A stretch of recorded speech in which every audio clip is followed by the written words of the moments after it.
This is in a museum in Asheville, Ohio. This is an old American flag, very old American flag. And what's unique about it is that it's a 17-star flag. I'm a bit of a flag nut. I love antique American flags. And brief history, the 13-star flag was, of course, our first flag, 13 counties. Then our next flag was the 15-star flag, which was our Star-Spangled Banner, which incidentally had 15 stripes as well. But the next official flag wasn't made until the 20-star flag. It skips years. There are certain points where it's an official flag. So after the 15-star flag, 16, 17, 18, 19, those are what they call unofficial. They also call them transitional flags because they were not official American flags unless someone was patriotic enough to create a flag that commemorated their statehood. And I think this flag is very fascinating because it's a 17-star flag. We're the 17th state. And so that means that somebody was patriotic enough to create a flag to commemorate our state. And Asheville, Ohio is a quaint little town that was founded in 1810, which is only 7 years after our state was founded in 1803. So it's a very, very old city, almost original to our state.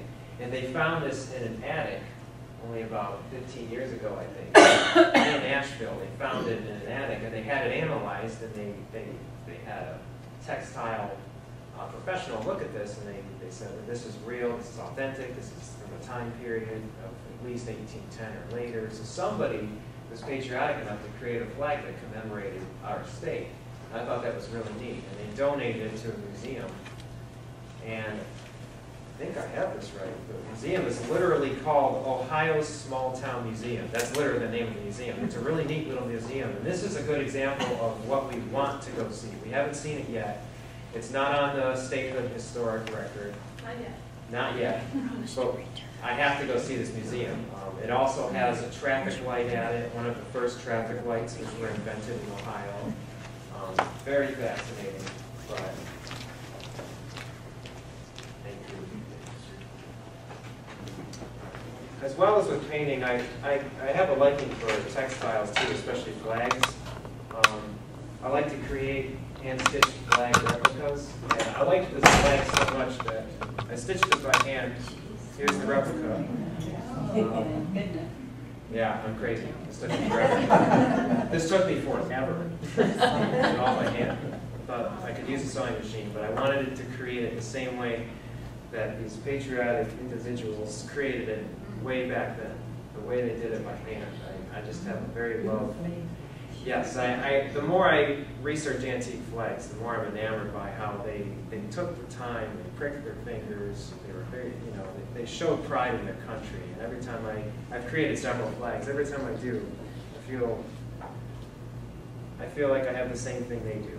And I have a special love for this flag because they believe that this flag, they can't prove it beyond a doubt, they believe that it's the oldest example we have of an Ohio state flag. Because the state banner, which we know and love so well, wasn't created until 1902, which is almost 100 years after, it was almost at our centennial. So this is pretty much the first Ohio flag ever made. I thought that was endlessly fascinating, so I had to recreate it. Where did you get the material? Joanne Fabrics.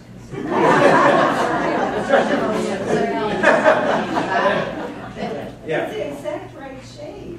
Yeah, I tried to match the shades pretty closely. I went through the cotton textiles for hours to pick out the colors. Oh my goodness. I would have loved to have done it out of wool bunting because it was usually, ironically, American flags, the first American flags were made out of British wool bunting, ironically. But they don't, I go to the stores and ask them, do you have any wool bunting? And they're like, what's, I'm sorry, what? I think, what's bunting? So I settled for cotton, but it seems to work. So, Great job. thank you.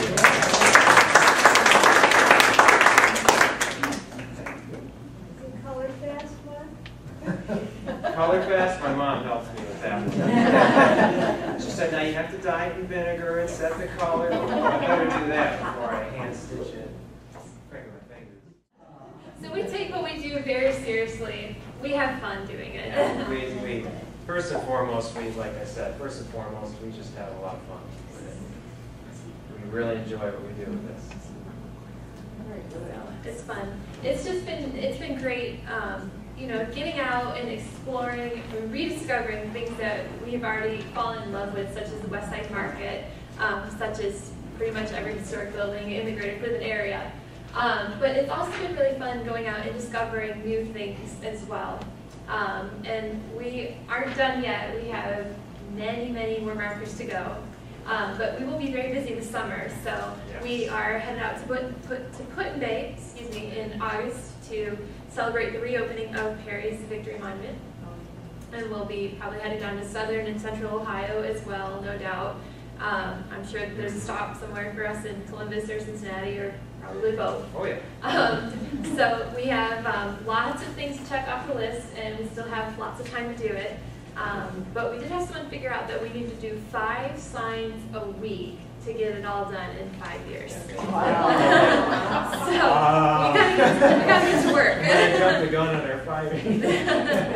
So we have a lot of work yet to do, but it's been very rewarding, and we've learned a lot by doing what we so far, you know, everything that we have done so far. So it's been a really great experience, and it's been a true pleasure sharing our trip with you all. Yeah.